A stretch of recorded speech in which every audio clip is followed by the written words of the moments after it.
Hello, my dear aspirants. Welcome to today's daily news analysis of the Arunachal times. Arunachal times का आज का 26 नवंबर 2025 का analysis हम लोग स्टार्ट करेंगे। जो फर्स्ट न्यूज़ है, government extends constitutional day greetings. So Arunachal का जो गवर्नर है, जैसे कि आज आप सबको पता है कि आज जो 26 नवंबर का डेट है, ठीक है। टुडे इज़ 20 नवंबर 26, ठीक है। November 26 is celebrated as the constitutional day. संविधान जो दिवस है उसको हम लोग सेलिब्रेट करता है। It was on 26 November 1949 when the constitution was adopted, ठीक है।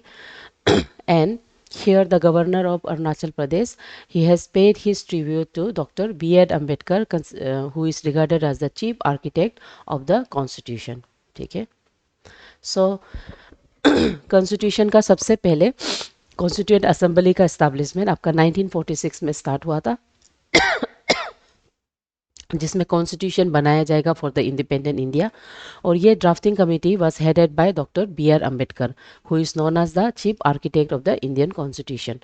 उसके बाद ये कॉन्स्टिट्यूशन बनने में करीबन 2 साल 11 मंथ्स एंड 18 डेज लगा है, ठीक है।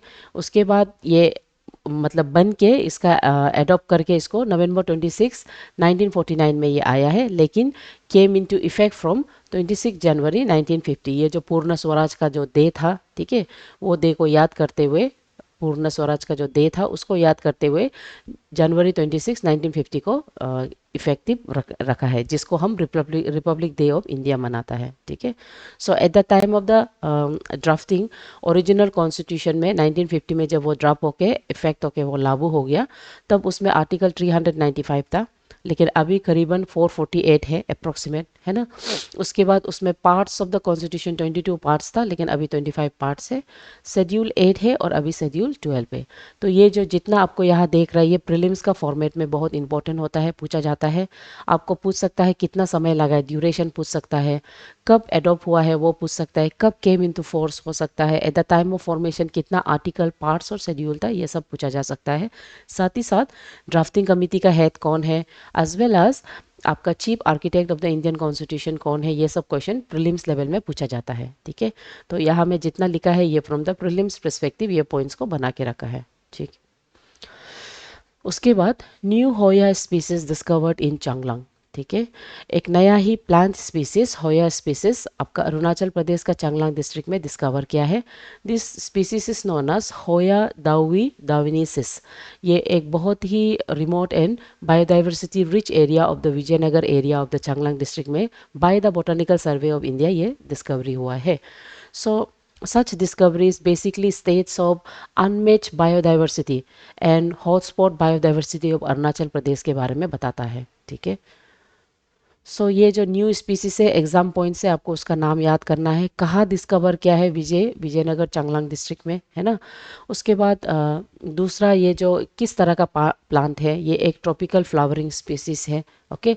और इसको जो आइडेंटिफाई किया है वो आपका botanical survey of India along with the society for the education and environmental development and botanical research Singapore के साथ मिलके किया है। तो ये जो कम्प्लीटली प्रीलिम्स का एस्पेक्ट से है ना। उसके बाद मेंस में नॉर्थ ईस्ट रीजन में स्पेशली आपका अरुणाचल प्रदेश जो है, वो जो हॉटस्पॉट, उसका जो हॉटस्पॉट है फ्लोरा ऑन फोना को लेके, उसको मेंस का पर्सपेक्टिव स्पेशली आपका जीएस पेपर 1 में पूछा जा सकता है, as well as GS paper 3 में पूछा जा सकता है। तो वो पर्सपेक्टिव से, वो साइड से आपको पढ़ना होगा, ठीक है। ये जो डिस्कवरी है इसका सिग्निफिकेंस क्या हो सकता है। बेसिकली इसका सिग्निफिकेंस ये बायोडाइवर्सिटी एनहेंसमेंट के लिए बहुत ज़रूरी होता है ना। ये जो इंडिया का जो knowledge about the floral and fauna dynasty उसको और एक्सपांड करता है। साथ ही साथ कंजर्वेशन प्रायोरिटीज़ उसको लगा देता है ना। Discovery of such long term conservation वो फ्यूचर कंजर्वेशन प्रोग्राम में आपका जो रमसार कन्वेंशन हो, या तो आपका जितना भी एनवायरमेंटल कंजर्वेशन हो, वो सब के अंदर में पर्टिकुलर प्लेसेस और स्पेशली इंडिया का जो नॉर्थ ईस्ट रीजन है उसको इन्वॉल्व कर सकता है। साथ ही साथ सच डिस्कवरी जो इकोसिस्टम को अंडरस्टैंड करने में मदद करता है। ये जो हिमालयन फुट हिल्स में फ्रजाइल इकोसिस्टम है उसको अंडरस्टैंड करने में मदद करता है। उसके अलावा ये जो scientific potential of Arunachal Pradesh को फिर से रीअफर्म करता है कि अरुणाचल का बहुत ही अनएक्सप्लोर्ड साइट से उसका मतलब अनमेच बायोडाइवर्सिटी उसको उसके बारे में बताता है, ठीक है। उसके साथ साथ सच डिस्कवरीज चैलेंजेस एंड इम्प्लीकेशन को भी डालता है, जैसे कि विजयनगर रीजन ये बहुत रिमोट और बहुत इजीली एक्सेसिबल नहीं है, है ना। सो उसमें उसका logistic challenge for the research and management वो आ जाता है। उसके अलावा वल्नरेबिलिटी, ये जो इकोलॉजी है, वो उसका जो पोटेंशियल थ्रेट होता है अगेंस्ट द रैपिड अर्बनाइजेशन, वो वल्नरेबिलिटी को साइड करता है। उसके अलावा रिसर्च कोलाबोरेशन का नेसेसरी जो नीड है, इंफ्रास्ट्रक्चर जो नेसेसरी है, नीडेड है, उसको वो डेमोन्स्ट्रेट करता है। ठीक है। उसके बाद way forward suggestion of the conservation में किस तरह से बोटेनिकल सर्वे ऑफ इंडिया को और भी प्रायोरिटाइज करना है सच अनएक्सप्लोर्ड रीजन को। उसके अलावा पॉलिसी इंटीग्रेशन है to protect those flora and faunas, है ना, वो मतलब जो पर्टिकुलर हॉटस्पॉट जोन है इकोसिस्टम में उसको प्रोटेक्शन देना। उसके साथ साथ इकोलॉजिकल रिन्यूड इकोलॉजिकल फोकस होना है specially eastern frontier of India में, यानी कि नॉर्थ ईस्ट रीजन में। साथ साथ कम्युनिटी प्रोग्राम बेस्ड होना है, पेरेंटिंग मॉडल होना है, ताकि कम्युनिटी इन्वॉल्वमेंट वो और भी encourage करेगा कंजर्वेशन एफर्ट में। नेक्स्ट जो आर्टिकल है वो दिल्ली वारसो कंसर्न। ये जो आर्टिकल है ये बेसिकली एक्सट्रैक्ट लिया है फ्रॉम डॉक्टर डी के गिरी का एक्सट्रैक्ट जो है, who is a professor in NTIS group of instruction. So उसका जो राउंड द वर्ल्ड का जो एक्सट्रैक्ट है उसको आपका अरुणाचल टाइम्स में डाला गया है। तो ये जो एक्सट्रैक्ट है वो क्या बोलता है, ठीक है। सो ये एक्सट्रैक्ट बेसिकली आपका security concerns of the Poland जो हो रहा है बिकॉज ऑफ द रशिया और यूक्रेन वार के वजह से, है ना। साथ ही साथ the necessity for the strong NATO backup for the defence strategy उसके बारे में बताता है। ये जो समरी में ये हाईलाइट किया है कि growing strategic partnership between India और पोलैंड के साथ में जो हो रहा है वो एक बहुत ही important cooperative sectors like defence, security, trade and technology, ये सबको एक जियो पोलिटिकल अलाइनमेंट और diversification of the foreign policy कर रहा है फॉर द बोथ नेशंस। ठीक है। साथ ही साथ यहाँ में बहुत सा इंपॉर्टेंट की कॉन्फ्लिक्ट्स आपको देखने को मिलेगा, जैसे कि रशिया और यूक्रेन वार जो ऑनगोइंग हो रहा है फॉर द 3 साल से ज़्यादा हो रहा है। साथ ही साथ रशिया हम लोग का ओल्ड फ्रेंड है ना। Russia is a old friend of India और पोलैंड हम लोग का न्यू फ्रेंड है। तो उसमें इंडिया का जो डिप्लोमेटिक स्टैंड होता है उसके बारे में आपको बोथ फ्रॉम द GS का जो पेपर 2 होता है एज वेल एज GS का पेपर 3 होता है, उसमें आपको पढ़ना होगा। ठीक है। साथ ही साथ कुछ कुछ कॉन्फ्लिक्ट जोन जैसे कि बाकूद, ओडिसी, है ना, लेमैन, ये सब कॉन्फ्लिक्ट जोन के बारे में आपको वर्ल्ड हिस्ट्री के अंदर में थोड़ा पढ़ना होगा। उसके बाद पोलैंड का जो रोल होता है ना, नाटो में, एज वेल एज पोलैंड का जो रोल रहा है आपका वर्ल्ड वार 2, वर्ल्ड वार 1 में, उसको भी। ठीक है। उसके बाद पोलैंड और इंडिया का जो टारगेट हो रहा है, जो उसका न्यू फ्रेंडशिप जो मेंटेन हो रहा है, वो किस तरह से ओल्ड रिलेशनशिप को विदाउट हैम्परिंग इंडिया क्या स्टैंड ले सकता है उसके बारे में। ठीक है। सो ये चीज़ ये एक्सट्रैक्ट के बारे में है, तो उसमें आपको और भी डिटेल में पोलैंड का सिक्योरिटी एंड यूरोपियन स्टेबिलिटी, जैसे कि यूरोपियन नेशंस के साथ भी इंडिया का एक प्रॉपर स्टैंड हो रहा है और यूरोपियन यूनियन के अंदर में पोलैंड भी one of the important countries है। ठीक है। तो किस तरह से नाटो को एक डिफेंस सील यूज़ करके वो वल्नरेबिलिटी को वो किस तरह से शील कर सकता है उसके बारे में आपको देखना है। दूसरा, पोलैंड किस तरह से एक critical logistic hub for the military and humanitarian add for the Ukraine वो बन रहा है। ठीक है। उसके बाद इंडिया और पोलैंड का स्ट्रेटेजिक जो पार्टनरशिप है specially defence, security, trade and technology में, ये पार्टनरशिप जो उसका बाकी रिलेशनशिप, बाकी geopolitical relationship with other Nations उसको कैसे रिप्रेजेंट करता है ना। साथ ही साथ पोलैंड का फॉरेन पॉलिसी का जो डाइवर्सिफिकेशन है उसमें इंडिया का क्या व्यू पॉइंट है और इंडिया का क्या स्टैंड है उसको आपको देखना होगा। ठीक है। उसके साथ साथ इंडिया जियोपॉलिटिकल बैलेंस है कैसे करेगा, जैसे उसका अभी सबसे चैलेंजिंग टास्क है उसका जो टाइज जो वो नाटो का नेशन पोलैंड के साथ हो रहा है उसका साथ मेंटेन करते करते वो किस तरह से एक स्ट्रेटेजिक रिलेशनशिप रशिया के साथ मेंटेन कर सकेगा। ठीक है। उसके बाद India entering golden era of defence innovation stated by Rajnath Singh. So India को हम लोग का जो मिनिस्टर है, ठीक है, वो आपका जो ही हैज स्टेटेड कि इंडिया एक new golden era specially defence में एक नया गोल्डन ईरा के अंदर में वो एंटर कर रहा है आत्मनिर्भर भारत के अंदर में। ठीक है। सो अंडर द आत्मनिर्भर भारत मतलब सेल्फ रिलायंस, उसके अंदर में इंडिया का जो डिफेंस सेक्टर है वो एक नया ही इरा शिफ्ट हो मतलब चेंज हो रहा है। और यहाँ में जो शिफ्ट है उसमें naval innovations as well as indigenization organization, उसके बाद प्राइवेट इंडस्ट्री, ठीक है, ये सब के बारे में सेटअप के बारे में उन्होंने कहा है, जो कि आगे जाके डोमेस्टिक डिफेंस इंडस्ट्री बेस को बहुत स्ट्रेंथन करता है। ओके। सो ये जो एक्सट्रैक्ट में की पॉइंट्स आपको आत्मनिर्भरता के बारे में मालूम होना है, स्पेशली डिफेंस का मॉडर्नाइजेशन का जो सेक्टर है, ठीक है। उसके अलावा आपका जो फ्लैगशिप सेमिनार हुआ है जैसे कि स्वावलंबन जो है, जहाँ में इंडिजीनियस डिफेंस मॉडर्नाइजेशन को और भी आगे लेके जाना, ठीक है। उसके अलावा स्प्रिंट, ये एक बहुत ही इंपॉर्टेंट इनिशिएटिव है जहाँ में 75 indigenous technology for the navy develop किया है इंडिया अंदर आत्मनिर्भरता। उसके बाद आईडेक्स, ये funding mechanism for startup and medium small multi sector जो इंडस्ट्री है डिफेंस में, उसको इस्टेब्लिश किया है। उसके अलावा इंडियनाइजेशन लिस्ट है ना, आइटम्स बैन, ताकि वो बाहर से इंपोर्ट ना करके डोमेस्टिक प्रोडक्ट को एनहेंस कर सके, ये सब का लिस्ट बनाना। उसके साथ साथ इसका जो स्टेट डोमिनेटेड शिफ्ट हुआ है प्राइवेट प्लस मॉडल पे, है ना, पब्लिक प्राइवेट पार्टनरशिप मॉडल को और भी एनहेंस किया है। उसके अलावा स्ट्रेटेजिक ऑटोनॉमी और रिड्यूस फॉरेन डिपेंडेंसी को आत्मनिर्भर के अंदर में किया गया है, ठीक है। और उसके बाद इसमें ये जो प्रोजेक्ट है इसमें सबसे ज़्यादा आपका रेगुलेशन और इन्वेस्टमेंट जो प्रोग्राम है और इन्वेस्टमेंट का जो फ्लो है वो सबसे बड़ा चैलेंज होता है। और वे फॉरवर्ड में जितना हो सकेगा आपका जो फंडिंग जो होता है स्पेशली इंडिजीनियस सेक्टर को डेवलप करने के लिए, वो फंडिंग का एक स्टेबल पॉलिसी एंड इम्प्लीमेंटेशन चाहिए। 3103 pottery studio celebrates world heritage week, ठीक है।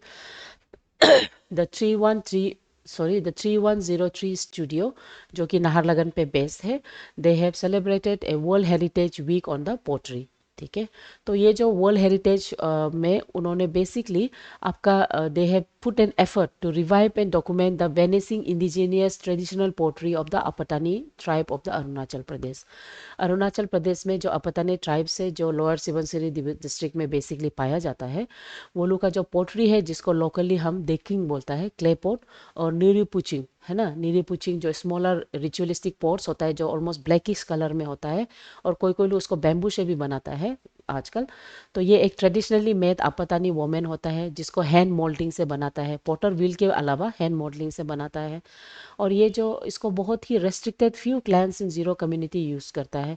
और there is a greater risk since the modernisation की वजह से, न्यू यूटेंसिल्स बनने की वजह से, ऐसे वाला जो मतलब इंडिजिनियस पोट्री सिस्टम वो जो गायब हो रहा है ना। तो क्योंकि यंगर जनरेशन उसका क्राफ्ट को सीखने के लिए रिलक्टेंट होता है, उसके वजह से वो गायब हो रहा है। सो ये archaeological survey of India as well as department of heritage of the Telangana, है ना, during the world heritage day along with the 3103 studio of Arunachal, वो लोग वर्ल्ड हेरिटेज में ये जो फ्रेजाइल वाला इनटेंजिबल जो हेरिटेज है उसको फिर से रिवाइव और उसको मतलब कंप्लीटली प्रोटेक्ट करने का वो लोग स्टैब्लिश किया है, ठीक है। सो ये वर्ल्ड हेरिटेज जो वीक है नवंबर 19 से लेके 25 तक एनुअली मनाता है। नाउ एग्जाम में प्रीलिम्स का पॉइंट में आपको ये याद करना है, ठीक है। प्रीलिम्स में ज़्यादातर वर्ल्ड हेरिटेज डे कब से मनाता है। उसके अलावा मुरंग एंड म्यूको, ये वो फेस्टिवल है जहाँ में आपका ये जो ट्रेडिशनल फोर्ट्स, ठीक है, ट्रेडिशनल फोर्ट्स का नाम यहाँ पे है द किंग एंड नीरी पुचिंग। ये लोग को जनरली नाम में पूछा जा सकता है एग्जाम में फिर प्रीलिम्स में।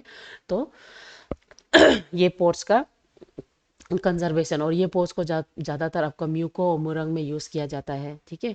सो ये लोग सिंस हिस्टोरिकल टाइम में इसको कुकिंग, डाइंग और रिचुअल्स में यूज़ किया जाता है। तो ये एक लॉन्ग लास्ट प्रैक्टिस है जिसका awareness as well as documentation और प्रिजर्वेशन करना बहुत ज़रूरी है, ठीक है। तो इसीलिए एग्ज़ाम के लिए आपको जीरो अपटानी ट्राइब्स का ये जो इनटेंजिबल जो हेरिटेज है उसको आपको याद करना है। उसके अलावा intangible cultural heritage of the north east specially Arunachal Pradesh, ये एग्जाम में इम्पोर्टेंट पॉइंट होता है। ये पॉइंट जो आपका ना ऐसे बन के भी आ सकता है। उसके अलावा ये आपका जीएस पेपर 1 में पूछा जा सकता है। उसके अलावा जीएस पेपर 2 में भी पूछा जा सकता है, ठीक है। कल्चरल, ये देखो ग्लोबलाइजेशन और कल्चर का बीच में क्या चेंजेस है, वो दोनों का बीच में क्या चैलेंज है, ये भी ऐसे में आ सकता है, ठीक है। ट्राइबल अर्थ प्रिजर्वेशन का बारे में, उसके बारे में भी आपको पढ़ना होगा। R RGS launches second edition of Royal Super 50 Scholarship. Royal global school जो है, जो असम में है, वो अपना second edition for the royal super 50 scholarship program को उन्होंने इनिशिएट किया है। तो ये जो इनिशिएशन आपका 100% merit based residential scholarship provide किया जाएगा, जिसमें वो identifying and nurturing of the brightest young minds from the Assam as well as north east state को कवर करेगा। ठीक है, सो यहाँ में 50 मेरिटियस स्टूडेंट को फ्रॉम द लो ग्रेड 1 से लेके 8 तक, और उसके बाद आपका मतलब 2 से लेके 11 तक का कंप्लीट एजुकेशन, टिल क्लास 12 का एजुकेशन कंप्लीट करने पर ये स्कॉलरशिप प्रोवाइड किया जाएगा। सो ये जो स्कॉलरशिप जो है, ये आपका ये स्कॉलरशिप एक्सक्यूज मी, ये स्कॉलरशिप का जो फंडिंग है अप टू 1.5 करोड़ तक है ना। और ये एक स्मॉल मीडियम जो एंटरप्राइज है उसका गवर स्कीम के अंदर में आता है। और यहाँ में बहुत सा इम्पोर्टेंट मतलब स्कॉलरशिप प्रोग्राम में बहुत सा एक्स्ट्रा वोकेशनल ट्रेनिंग्स, सेमिनार्स, ये सब दिया जाता है। ठीक है, चाहे वो मिलिट्री का सेक्शंस हो, नेवी बेस का हो, एवरीथिंग ये पॉलिसी के अंदर में इंक्लूड होता है। ओके, उसके बाद Maharashtra government approves ₹58,754 Uttan Virar sea link plant. So ये एक बहुत ही इम्पोर्टेंट मल्टीनेशनल प्रोजेक्ट है, Uttan Virar sea link programme, covering an amount of 58,754 और at a stretch of 55.12 kilometre long. ये जो कोस्टल एक्सप्रेसवे प्रोजेक्ट है, जिसको आपका Mumbai metropolitan regional development authority in Maharashtra वो इसको कर रहा है। और यहाँ में आपका मुंबई का वेस्टर्न जो सब बर्न एरिया है, जिसको उडन बोलता है, तो उससे लेके आपका पलघर जो डिस्ट्रिक्ट है विरार, वहाँ तक इसको कनेक्टिविटी करेगा। ठीक है, सो यहाँ ये कनेक्टिविटी में आपका विधान द्वीप सी पोर्ट ये भी कनेक्ट होता है। और ये बेसिकली आपका जो वेस्टर्न एक्सप्रेस हाईवे है उसको रिड्यूस करके, ट्रैवल टाइम को रिड्यूस करके जितना हो सकेगा आपका economic growth in the Mumbai metropolitan region और उसका सराउंडिंग एरिया को डेवलप करने के लिए किया जा रहा है। सो की पॉइंट आपको ये याद करना है, ये आपका जो प्रोजेक्ट का नाम है उदन विरार सी लिंक है। और ये प्रोजेक्ट को आपका Mumbai metropolitan regional development authority कर रहा है, कवरिंग इसका कॉस्ट जो 58,754 करोड़ है। और इसका जो लेंथ का जो स्ट्रेच है 55.12 किलोमीटर कोस्टल एक्सप्रेस मतलब इतना डिस्टेंस को कवर करेगा। ठीक है, तो यहाँ में आपका उदन और विरार ये दोनों दो साइड है, एक तो मुंबई का साइड, एक जो आपका पलघर के साइड। ठीक है, और ये आपका 6 लेन एक्सिस कंट्रोल एक्सप्रेसवे होगा। ठीक है, साथ ही साथ ये आपका वर्सोवा भाईंदर और दहीसर कोस्टल रोड है, as well as Delhi Vadodara Mumbai express जो रोड है उसको इंटीग्रेट करेगा साथ में। सो यहाँ में जो इकोनॉमिक ग्रोथ होगा, पोर्ट लेड डेवलपमेंट जो होता है उसको आपको याद करना है। अर्बन प्लानिंग में जो वेस्टर्न जो साइड में है मुंबई का, उसको डिकंजेस्ट कर देगा, आसान कर देगा ट्रांसपोर्टेशन के लिए। ठीक है, लेकिन इसमें एक इश्यू राइज होता है, इसका environmental concern issue, conflict with the coastal regulation zone के साथ में कॉन्फ्लिक्ट हो सकता है, क्योंकि वो पर्टिकुलर रीजन में बहुत सा mangroves, mud flat and fishing ground माना जाता है। ठीक है, उसके बाद इसके साथ जो चैलेंजेस इन्वॉल्व है, चैलेंजेस में ये जो ज़्यादातर फॉरेन लोन्स पे रिलाई कर रहा है, जो कि एक बहुत ही बड़ा चैलेंजेस है। अगर जो अदर सेकेंड पार्टी जो अगर विड्रॉ करने से ये प्रोजेक्ट जो होल्ड में रहने से बहुत बड़ा इम्पैक्ट पड़ सकता है। साथ ही साथ इसका जो लैंड एक्विजिशन, ये जो प्लेस है, स्पेशली आपका कोस्टल रेगुलेशन जोन जो इसका अंदर आ जाता है, और स्पेशली फिशरमैन का जो कम्युनिटी है उसका वजह से ओलू का कन्फ्लिक्ट हो सकता है ना। साथ ही साथ टेक्नोलॉजिकल, यहाँ में एक बहुत ही बेहतरीन advance technology specially for marine environment को अंदर में रखते हुए, ध्यान में रखते हुए एक बेहतरीन टेक्नोलॉजी का नेसेसरी है। ठीक है, ताकि वो इकोलॉजिकल जो स्पेशली कोस्टल रीजन जो अंदर में आता है उसको properly without hampering the environment वो टैकल कर सके होगा। सो वो वे फॉरवर्ड में ऐसा एक प्लान कर सकता है कि एक integrated multi modal approach with the maximum return, ये उसका मेन टारगेट होना है। साथ ही साथ एक strict environmental safeguards and effective rehabilitation and resettlement plan होना चाहिए, ठीक है। और ये hybrid model for multilateral functioning होना है। साथ ही साथ प्राइवेट पार्टनरशिप जो मॉडल होता है पीपीए मॉडल, उसको एक डी रेस मतलब मॉडल बना के इसको स्टार्ट करना है ये प्रोजेक्ट को। Prime Minister cracks whip on Jal Jeevan Mission irregularities. 7 states to pay rupees 129.25 crore in penalties. So, जल जीवन मिशन ये एक ऐसा मिशन है जो हर घर जल बल्कि इसको स्टार्ट किया गया था कैच द रेन कैंपेन के अंदर में, ताकि जो वाटर का कंजर्वेशन कर सके। साथ ही साथ एवरी हाउस होल्ड में पानी का नल हो, ठीक है, टैप हो और पानी हो। तो इसमें बहुत ही फाइनेंशियल बहुत इरेगुलरिटीज पाया गया है एक्रॉस बहुत सा सेवरल स्टेट्स में। उसके चलते फाइनेंशियल पेनल्टीज एंड रिकवरी का प्रोसीड्यूर गवर्नमेंट स्टार्ट किया है। सो गवर्नमेंट एक बहुत इंपॉर्टेंट जीरो टॉलरेंस पॉलिसी वो स्टार्ट किया है, जहां में वो फ्यूचर फंड रिलीज को स्टेट्स का ये जो एक्शन टेकन रिपोर्ट के बेस पे वो फिर से करेगा, ताकि एक बहुत ही इंपॉर्टेंट टेप connectivity as well as transparency system maintain कर सके। सो ये जो सिस्टम है इसका डेडलाइन को फिर से एक्सटेंड किया गया है 2028 तक, ठीक है। और इसमें जितना हो सकेगा एवरी हाउस होल्ड में टेप कनेक्शन डालना, ये उसका मेन मोटो है, गोल है। और ये जो टेप लगाना ये आपका आर्टिकल 21 के अंदर में आ जाता है, मतलब right to life. Right to life में एक ऐसा लाइफ जहाँ में आपको सेल्फ सफिशिएंट हो, आपको पानी मिले, है ना, जिसमें water is the state list के अंदर में आता है, इसलिए राइट टू लाइफ 21 के अंदर में आ जाता है आर्टिकल, ठीक है। सो इसको आपका जितना भी है जो जल शक्ति जो अभियान जो बॉडीज है वो लोग कंट्रोल करेगा, ठीक है, वो लोग फिर से उसका रिपोर्ट सबमिट करेगा। सो इसमें फाइनेंशियल फ्रॉड और लो फंक्शनेबिलिटी देखने को मिला है। और ये बेसिकली आपका ग्रास रूट लेवल का वीक ग्राम पंचायत के वजह से, उसका मतलब मेन टारगेट वही है, वीक ग्राम पंचायत की वजह से हुआ है। सो टारगेट को डिले करके फिर से 2028 में शिफ्ट कर दिया है ना।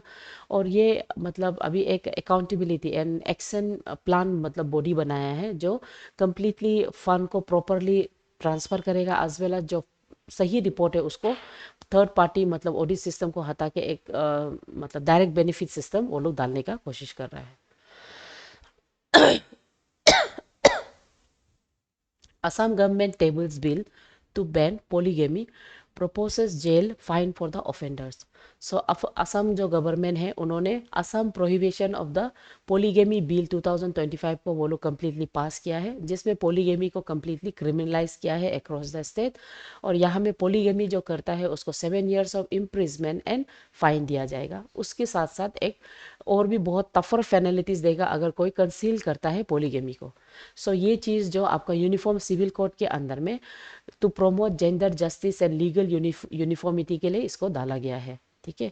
लेकिन क्रिटिकली इसमें एसटी ट्राइबल जो है उसको एग्जाम किया है। साथ ही साथ जो जो शेड्यूल ट्राइब्स का जो 6 शेड्यूल ट्राइब्स का जो एरिया का अंदर आता है उसको भी एक्सटेंड किया है, ठीक है। सो ये बिल में आपको ये याद रखना है, पोलीगेमी को प्रोहिबिट करता है, जो कि कम्प्लीटली मोनोगेमी को मैंडेटरी रखता है। 7 year का imprisonment along with the pine आपको देना है ना। और ये जो ज़्यादातर जितना भी असम रेसिडेंट है वो सबको कवर करता है। कौन इसमें एक्सटेंडेड है, आपका शेड्यूल ट्राइब्स एंड 6 शेड्यूल में आने वाला जो एरिया है, ठीक है। और ये जो कॉन्स्टिट्यूशन में ये आपका कॉन्करेंट लिस्ट के अंदर में आ जाता है ना। कॉन्करेंट लिस्ट का एंट्री 5 में मैरिज एंड डिवोर्स का रूल है, ठीक है। और ये जो रूलिंग है पोलीगेमी का अगेंस्ट में, ये आपका सरला मग्गल जो 1995 का कंट्रोवर्सी फॉर द फोलोगेमी है ना, वो केस से आता है। ये इसका कुछ कुछ केसेस है, केस रिलेवेंट केस स्टडी, ठीक है। ये केस स्टडी आप एग्जाम पॉइंट के लिए स्पेशली जीएस पेपर 2 है, उसके लिए आप इसको गो थ्रू करके आप पढ़ लीजिएगा, ठीक है। तो ये एक जेंडर जस्टिस जो आर्टिकल 14, 15 और 21 के अंदर में आता है, एंड पर्सनल लॉ आपका आर्टिकल 25 के अंदर में भी ये आ जाता है ना। उसके अलावा ये बहुत ज़रूरी है एक सेकुलर लॉ इम्प्लीमेंट करने के लिए, ठीक है।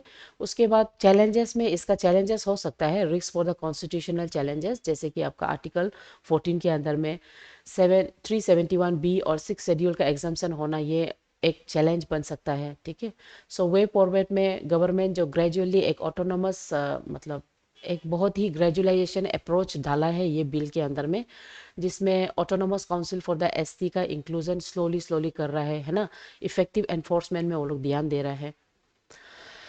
नेक्स्ट है operation Sindoor showed world new India does not bow before tourism. So our Prime Minister Modi ji, while addressing on the event on Kurukshetra on 3 350 Maridam anniversary of Guru Tej Bahadur, he has stated about the successful Operation Sindoor, जो कि जो ये demonstrate करता है दुनिया को कि India जो कभी टेररिज्म से डरता नहीं है, ना ही वो टेररिज्म के आगे में झुकता है। ठीक है, सो ये प्रोग्राम को एड्रेस करते समय में ड्यूरिंग द ये प्रोग्राम को सॉरी ये ऑपरेशन सिंदूर के बारे में वो जो 350 मेरिडियम एनिवर्सरी ऑफ द गुरु तेज बहादुर के समय में उन्होंने बताया है।